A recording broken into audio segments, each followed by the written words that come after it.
नमस्ते। आज हम माप और गति यानी मेजरमेंट और मोशन की दुनिया को समझेंगे, पर एक कहानी के जरिए। चलिए कुछ दोस्तों की कहानी सुनते हैं और देखते हैं कि वो हमें क्या सिखा सकते हैं। तो कहानी शुरू होती है एक पहेली से। दीपा, पद्मा और उनके कुछ दोस्त वो सब मिलकर एक मेज को नाप रहे थे और तभी उन्होंने कुछ अजीब देखा। हर किसी का नाप अलग अलग आ रहा था। एक दोस्त बोला, अरे ये क्या, मेज तो एक ही है, पर हम सबके बालिश से नापने पर गिनती अलग अलग क्यों आ रही है। तो ये है माप की पहेली। आखिर एक ही मेज की लंबाई पर सब एक मत क्यों नहीं हो पा रहे? बस यही छोटा सा सवाल हमें मेजरमेंट की एक बहुत ही दिलचस्प दुनिया में ले जाने वाला है। और जरा इनके नतीजे देखिए। अनीश का नाप आया 13 बालिश से थोड़ा सा ज्यादा, पद्मा का आया एकदम 13, तस्नीम का 13 से थोड़ा कम और हरदीप का तो सीधा 14 बालिश। मतलब किसी का भी जवाब एक जैसा नहीं था। तो अब सवाल उठता है कि आखिर सबका नाप अलग अलग क्यों है? जाहिर है दोस्तों के मन में भी यही सवाल आया होगा। और फिर उन्हें जवाब मिला, अरे दिक्कत तो औजार में ही थी। मतलब जिस चीज से वो नाप रहे थे। हर किसी का हाथ यानी बालिश्त अलग अलग साइज का होता है ना? तो अगर सबको एक ही जवाब चाहिए तो उन्हें कोई ऐसा औजार चाहिए जो सबके लिए एक जैसा हो, जो बदले नहीं। और यहीं से शुरू होती है एक समान माप की खोज, मतलब अपने अपने तरीकों से हटकर एक ऐसे सिस्टम की तरफ बढ़ना जो पूरी दुनिया में एक जैसा काम करे। तो देखिए, यहाँ दो तरह की इकाइयां हैं। एक तरफ है अमानक मात्रक, मतलब नॉन स्टैंडर्ड यूनिट्स, जैसे बालिश्त, कदम, अंगुल। ये हर इंसान के लिए अलग अलग होते हैं। और दूसरी तरफ है मानक मात्रक यानी स्टैंडर्ड यूनिट्स, जैसे मीटर, सेंटीमीटर, किलोमीटर। ये कहीं भी चले जाइए, किसी के लिए भी नहीं बदलते, हमेशा एक जैसे रहते हैं। इसी प्रॉब्लम को पूरी दुनिया में सॉल्व करने के लिए सब देशों ने मिलकर एक सिस्टम बनाया। इसे कहते हैं इंटरनेशनल सिस्टम ऑफ यूनिट्स या एसआई सिस्टम। और इसमें लंबाई के लिए जो स्टैंडर्ड यूनिट चुनी गई वो थी मीटर। और जानते हैं इस सिस्टम की सबसे मजेदार बात क्या है? ये बहुत आसान है। सब कुछ 10 के हिसाब से चलता है। देखिए, 1 किलोमीटर मतलब 1000 मीटर, 1 मीटर मतलब 100 सेंटीमीटर और 1 सेंटीमीटर में 10 मिलीमीटर। बस इतना सिंपल। इसकी वजह से ना हिसाब किताब करना, यूनिट्स को बदलना, सब कुछ बहुत आसान हो जाता है। चलिए आगे बढ़ते हैं।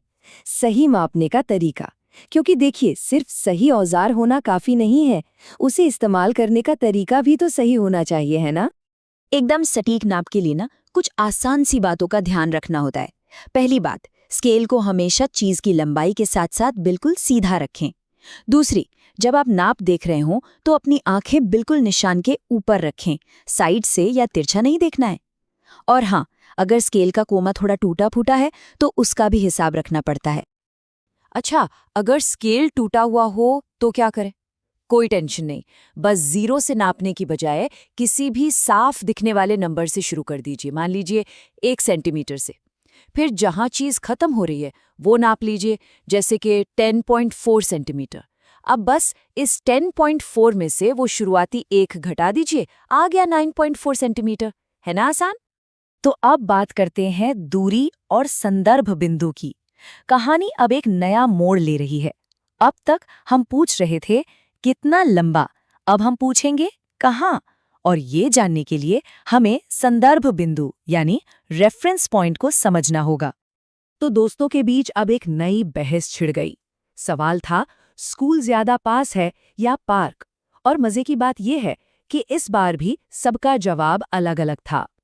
और फिर उन्हें समझ आया कि जवाब इस बात पर निर्भर करता है कि आप पूछ कहाँ से रहे हैं, मतलब आपका शुरुआती पॉइंट क्या है। अपने अपने घर से पास या दूर का तब तक कोई मतलब नहीं जब तक ये न पता हो कि किस चीज से पास या दूर।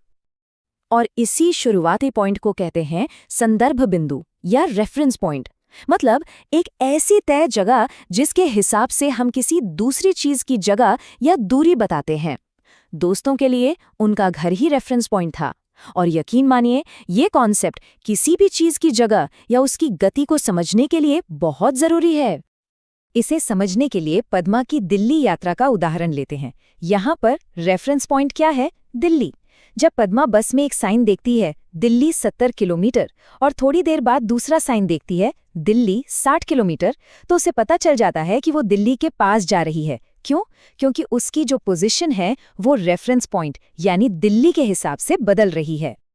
तो चलिए अब हम अपने आखिरी हिस्से पर आते हैं, गति के प्रकार।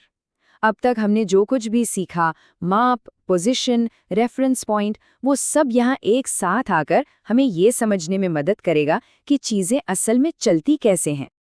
तो फिर गति या मोशन है क्या? बहुत आसान है।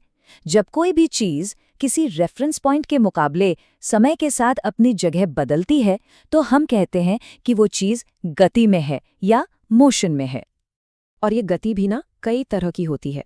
मोटे तौर पर हम इसे 3 हिस्सों में बांट सकते हैं। एक होती है सरल रेखीय गति, मतलब सीधी लाइन में चलना। दूसरी है वृत्तीय गति, यानी गोल गोल घूमना। और तीसरी है दोलन गति, मतलब एक ही जगह से आगे पीछे होना। इसके उदाहरण तो हमारे चारों तरफ हैं। सीधी सड़क पर जाती कार या परेड करते सैनिक, ये है लीनियर मोशन। घूमता हुआ पंखा, ये है सर्कुलर मोशन। और घड़ी का पेंडुलम या झूले पर कोई बच्चा, ये हो गया ऑसिलेटरी मोशन। चलिए इसे एक आखिरी सवाल के साथ खत्म करते हैं। सोचिए कोई एक जहाज पर है, समंदर बिल्कुल शांत है और जहाज में कोई खिड़की भी नहीं है। तो क्या कोई तरीका है ये जानने का कि जहाज चल रहा है या रुका हुआ है? ये सवाल एक बार फिर हमें याद दिलाता है कि मोशन को समझने के लिए एक रेफरेंस पॉइंट का होना कितना जरूरी है।